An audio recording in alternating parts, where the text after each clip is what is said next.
पाकिस्तान बार बार कहता रहता है कि हमारा कुछ नहीं बिगड़ा साहब, हमारे एयरवेज सलामत हैं, भारत बस दिखावा कर रहा है।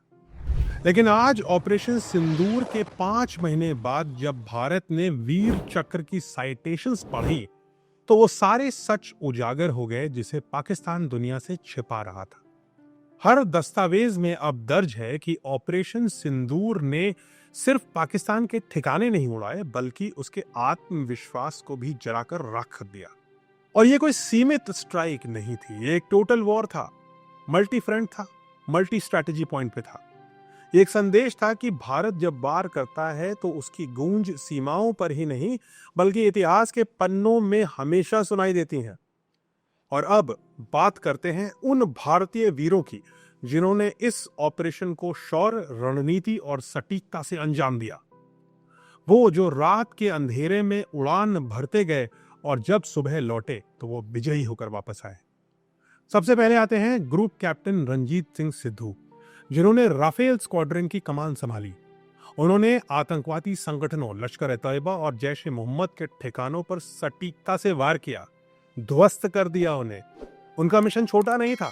उन्होंने पाकिस्तान की 3 अलग-अलग एयरबेसेस पर जाकर गहराई से हमला भी किया। उनकी टीम ने साथ ही में सुखोई 30 MKI विमानों को भी एयर कवर दिया। यही सुखोई 30 MKI विमान ब्रह्मोस मिसाइल लेकर पाकिस्तान में तबाही मचा रहे थे। इसके बाद बारी आती है ग्रुप कैप्टन मनीष अरोड़ा की, जिन्होंने एकल यानी अकेले उड़ान भरी और बिना किसी एस्कॉर्ट या बैकअप के साथ पाकिस्तान पर हमला करने पहुंच गए। सोचिए, एक तरफ पाकिस्तान और उसकी चाइना समर्थित पूरी एयरफोर्स और दूसरी तरफ हमारा एक पायलट। उन्होंने मिशन को अपनी व्यक्तिगत सुरक्षा से ऊपर रखा। उन्होंने BVR यानी बियॉन्ड विजुअल रेंज मिसाइलों और एंटी एयरक्राफ्ट सिस्टम से घिरे हुए आसमान में अपने हथियारों को सटीकता से अपने टारगेट्स पर दागा। दुश्मन के रेडार के बीच निकलते हुए उन्होंने अपने साथियों की भी रक्षा करी। उनकी ये उड़ान पाकिस्तान की रणनीति को कंप्लीटली अस्त व्यस्त कर चुकी थी। जैसे ही दुश्मन के एयरबेस ध्वस्त हुए, पाकिस्तानी वायुसेना ने जवाबी हमलों की बौछार शुरू करी। उनका निशाना था भारत के S-400 डिफेंस यूनिट, यानी हमारी प्राइड, हमारी एयर डिफेंस सिस्टम की सबसे अग्रणी यूनिट S-400 को टारगेट करने की कोशिश करी पाकिस्तान ने। और इस S-400 डिफेंस यूनिट की कमान थी ग्रुप कैप्टन अनिमेश। दुश्मन ने एक के बाद एक स्ट्राइक करने की कोशिश करी, बट ग्रुप कैप्टन नायक ने बड़ी चालाकी दिखाई और अपनी पूरी यूनिट को लगातार मूवमेंट पे रखा। यानी पाकिस्तान ट्रैक करके पता करते थे कि S-400 कहाँ है। जब तक हमला करने की सोचते थे तब तक वो यूनिट कहीं और जा चुकी होती थी। पाकिस्तानी रेडार टोटली भ्रमित हो गए, उनकी एयरफोर्स कंफ्यूज्ड हो गई। उनको ये भी नहीं समझ में आ रहा था कि भारत में कितने S-400 सिस्टम और कहां पर है। बार बार वो भारत की चीजों को ट्रैक करने की कोशिश करते थे और इस कोशिश में उनके कई फाइटर जेट्स को भारत ने ही मार गिराया। जब एक पाकिस्तानी इंटेलिजेंस ऑपरेटिव यानी गुप्तचर हमारे बेस के पास घुसपैठ करते पकड़ा गया तो ग्रुप कैप की टीम ने ही उसे धर दबोचा था। आपने वो विजुअल्स देखे थे। इसके बाद आते हैं ग्रुप कैप्टन कुणाल कालरा। दुश्मन की मिसाइल सिस्टम सक्रिय थे, रेडार हर दिशा में स्कैन कर रहे थे। ये सिर्फ पाकिस्तान के रेडार नहीं थे, इसमें चाइना के रेडार भी शामिल थे। उसी वक्त मिशन के बीचों बीच उनके विमान में एक तकनीकी खराबी आ गई। दुश्मन के फाइटर जेट्स उनके पीछे थे, पर उन्होंने दुश्मन के फाइटर जेट्स को पीछे मुड़कर नहीं देखा। उन्होंने हवा में ही अपने सिस्टम को रीबूट किया, उसको रीसेट किया। कुछ ही सेकंड में उन्होंने वापस कंट्रोल पाया अपने विमान पर, लक्ष्य पर फिर निशाना साधा और दोनों टारगेट्स को ध्वस्त कर दिया। इतना ही नहीं, उन्होंने अपने साथी पायलट्स के लिए भी ऑल्टरनेटिव टारगेट्स को पुनः असाइन किया ताकि मिशन 100 नहीं 200% सफल बन सके। उस रात जब दुश्मन को लगा कि भारत का कोई विमान गिर जाएगा तो भारत ने दिखाया कि हमारी उड़ान टेक्नोलॉजी से नहीं हौसले से भी चलती है। और इसीलिए अब बात करते हैं विंग कमांडर जॉय चंद्रा की। उनके सामने चुनौती दो तरफा थी। आसमान और जमीन दोनों तरफ से लगातार टारगेटिंग और फायरिंग हो रही थी। रेडार स्क्रीन पर पाकिस्तानी मिसाइल्स के ट्रेल्स चमक रहे थे जिनसे उन्हें बचना था, और नीचे दुश्मन की एंटी एयरक्राफ्ट गन और सरफेस टू एयर मिसाइल्स गरज रही थी।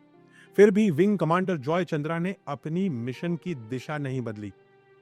कभी नीचे डाइव मारते हुए और कभी तेजी से ऊंचाई पर जाकर के उन्होंने अटैक किया। उन्होंने सभी लक्ष्यों को सटीकता से भेदा। और पूरी स्क्वाड्रन को अपने साथ सुरक्षित वापस भी लाए भारत में। ऑपरेशन सिंदूर की रीढ़ थी उसकी प्लानिंग, जिसका नेतृत्व किया स्क्वाड्रन लीडर सार्थक कुमार ने। भारतीय एयरफोर्स के मिशन प्लानिंग सेल में रहते हुए उन्होंने डीप स्ट्राइक मिशन को डिजाइन किया और एग्जीक्यूशन की कमान संभाली। उनकी दृढ़ता और सूझबूझ ने इस मिशन को एक नया आयाम दिया। उसके बाद आते हैं स्क्वाड्रन लीडर सिद्धांत सिंह, स्क्वाड्रन लीडर रिजवान मलिक और फ्लाइट लेफ्टिनेंट आरशवीर सिंह ठाकुर। इन तीनों ने रात में दुश्मन के ठिकानों पर जोरदार वार किया। भारी बारिश, मिसाइल ट्रैकिंग और रेडार जाल के बीच से होते हुए भारतीय पायलटों ने अपने लक्ष्य भेदे और सुरक्षित वापस लौटे।